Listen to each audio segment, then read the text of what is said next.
अधिक माहिती आपण या संदर्भामध्ये आपण जाणून घेणार आहोत। याचं विश्लेषण लेफ्टनंट कर्नल निवृत्त सतीश ढगे सर यांच्याकडनं। सतीश ढगे सर, पंतप्रधान नरेंद्र मोदी यांनी जे म्हटलंय की सैन्यानं वेळ आणि टार्गेट ठरवावं, आमचा सैन्यावर पूर्ण विश्वास आहे। नक्कीच निखिला, माझ्या मते या प्रकारच्या स्टेटमेंटमधून दोन आपण अर्थ या ठिकाणी काढायला हवेत। पहिली सर्वात महत्त्वाची गोष्ट, ज्या प्रकारची संघर्षाची परिस्थिती मागच्या 7 दिवसांमध्ये निर्माण झालेली आणि भविष्यामध्ये सुद्धा एक प्रकारचं अत्यंत महत्त्वाचं कायनेटिक ऑपरेशन जर गरज पडली तर सीमेच्या पार जाऊन काम करण्याची किंवा तशा प्रकारची मोहीम फत्ते करण्याची जी आहे जबाबदारी ती आर्म्ड फोर्सेसवर त्या ठिकाणी असणार आहे। आणि आतापर्यंतच्या चर्चेमध्ये जशा त्या ठिकाणी येतं की अल्टिमेटली आमचं आर्म्ड फोर्सेस जे आहे ते पूर्णतः सक्षम आहे आणि जर सक्षम त्या ठिकाणी याच्यात असेल तर ती पूर्ण सूट त्यांना त्या ठिकाणी देण्यात यावी राजकीय नेतृत्वातर्फे। म्हणून नरेंद्र मोदी यांनी ऑफिशियली खरोखरच आर्म फोर्सेसच्या क्षमतांवर जे आहे पूर्णतः विश्वास ठेवलेला आहे।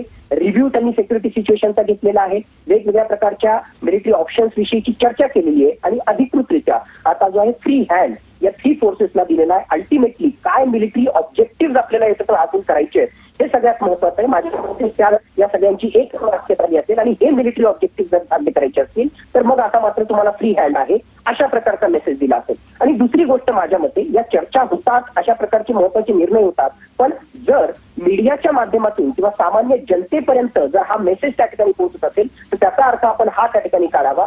एक त्याच्यात राजकीय अर्थ सुद्धा त्या ठिकाणी निघू शकतो की पहिली गोष्ट आपण हे लक्षात घ्यावं की लोकांमध्ये जी चीड आहे, जी भावना त्या ठिकाणी निर्माण झालेली आहे, त्यांना विश्वास देण्याचा आपण प्रयत्न करतोय की भारत सक्षम आहे आणि आरपारची लढाई जरी झाली तरी आम्ही त्या ठिकाणी गो अहेड दिलेला आहे। आणि दुसरी गोष्ट की नरेंद्र मोदी सरकार हे जे आहे कणखर नेतृत्व आहे, राजकीय नेतृत्व असं आहे जे पूर्णतः सैन्य दलावर विश्वास त्या ठिकाणी ठेवतं आणि या कणखर नेतृत्वाच्या माध्यमातून आमच्या हातामध्ये जे आहे गो अहेड, ते गो अहेड आम्ही त्या ठिकाणी दिलेलं आहे। म्हणजे राजकीय दृष्ट्या जर आपण त्या ठिकाणी पाहिलं तर नरेंद्र मोदी यांनी जनतेला अशा प्रकारच्या मीडियाच्या माध्यमातून ही गोष्ट जी आहे त्या ठिकाणी डिक्लेअर करून राजकीय त्यांचं सुद्धा जे आहे एक प्रकारे हीच साधलेलं आहे की 56 इंच छातीचं कशा प्रकारे राजकीय नेतृत्व असतं हे त्यांनी या माध्यमातून दाखवण्याचा प्रयत्न केलेला आहे। तर दुसऱ्या बाजूला खरोखरच आर्म्ड फोर्सेसला जे आहे फ्री हँड त्या ठिकाणी दिला आणि आमच्या आर्म्ड फोर्सेसवर त्या ठिकाणी विश्वास ठेवून येणाऱ्या काळामध्ये आमचे जे टार्गेट्स आहेत, जे काही आम्हाला मिलिटरी ऑब्जेक्टिव्ह हासिल करायचे आहेत, त्या अनुषंगाने सुद्धा जे आहे त्यांना खुली सूट दिलेली आहे आणि याच्या माध्यमातून भारताचं हित साधलं जाणार आहे।